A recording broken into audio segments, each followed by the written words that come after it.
ओ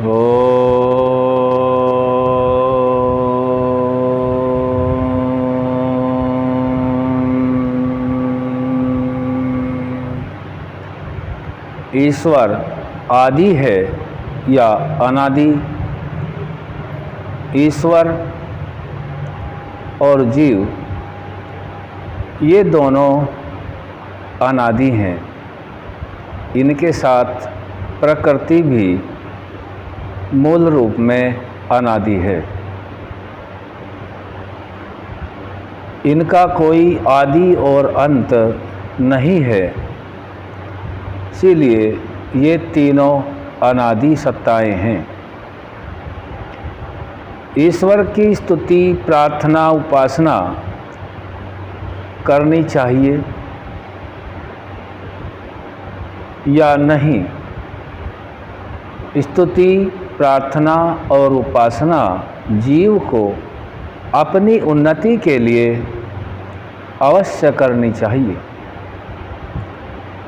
स्तुति का अर्थ है परमात्मा जैसा है उसको वैसा ही जानना और जान कर के उसको अपने आचरण में लाना, साक्षात्कार करना। यह स्तुति कहती है जैसा हो वैसा ही माने और उसके गुण कर्म स्वभाव के अनुसार अपने भी बनाए।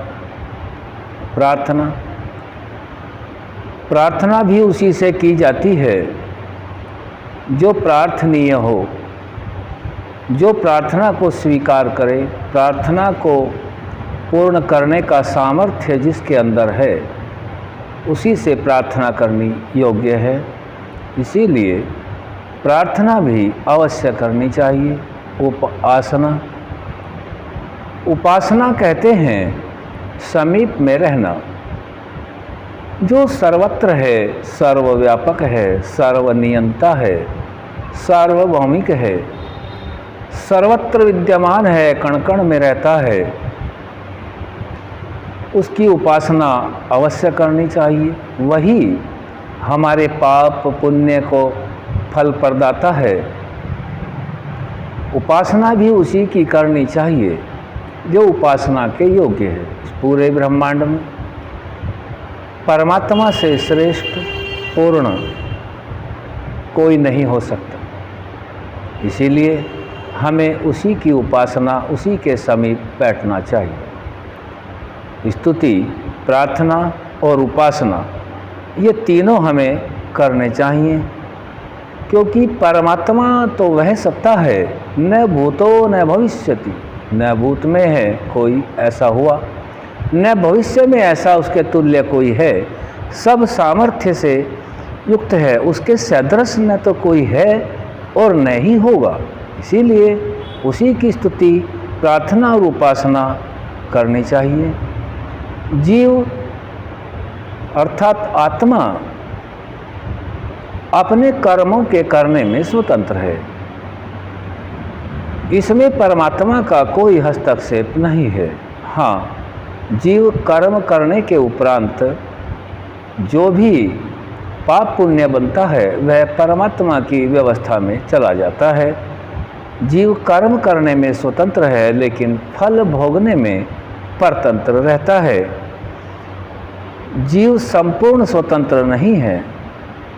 यह जितना इसका क्षेत्र है यह सर्वव्यापक नहीं है, अल्पज्य है,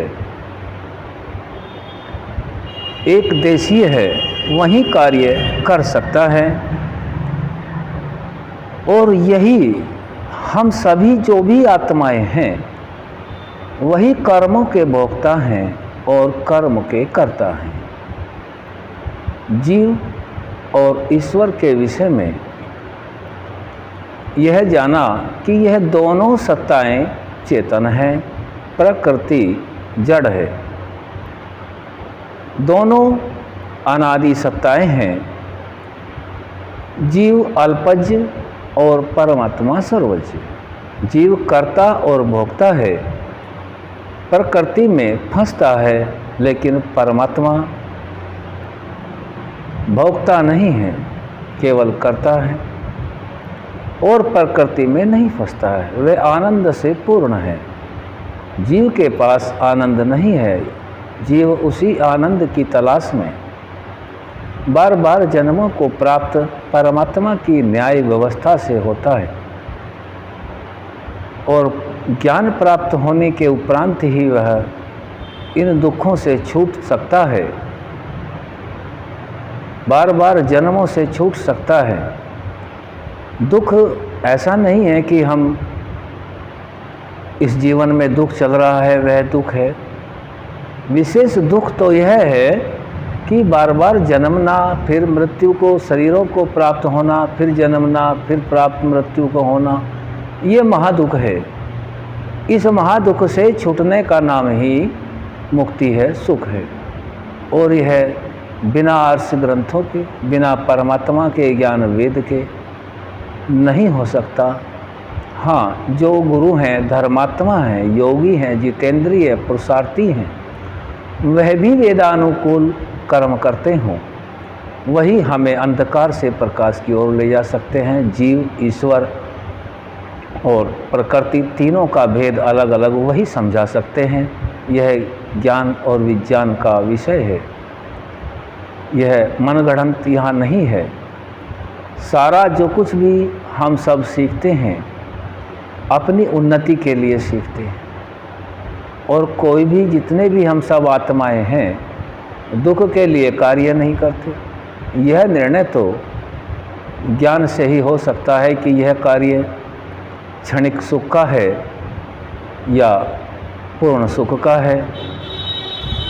तो हम सभी ने जाना ये तीनों सत्ताएं अनादि हैं, जीव, ईश्वर और प्रकृति। दो सत्ताएं चेतन और प्रकृति जड़ है, जिनसे जीव साधन के रूप में उपभोग करता है और अपने उन्नत पद को प्राप्त होता है परमात्मा के दिए वेद ज्ञान के आधार। ओम